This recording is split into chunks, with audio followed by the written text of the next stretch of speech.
పల్నాడు జిల్లా వినుకొండలో ప్రముఖ పుణ్యక్షేత్రమైన శ్రీ రామలింగేశ్వర స్వామి తిరునాళ మహోత్సవం అంగరంగ వైభవంగా నిర్వహించారు. ప్రస్తుతం ప్రభుత్వ చీఫ్ విప్ జీవి ఆంజనేయులు ఆదేశాల మేరకు తిరునాళ మహోత్సవానికి అన్ని ఏర్పాట్లు చేశారు.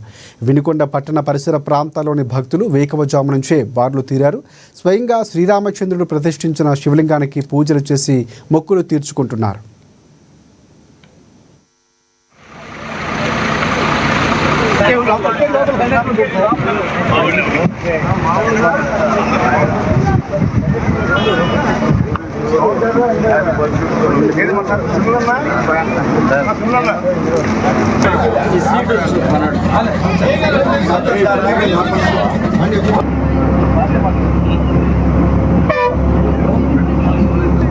మనం కూడా చూద్దాం.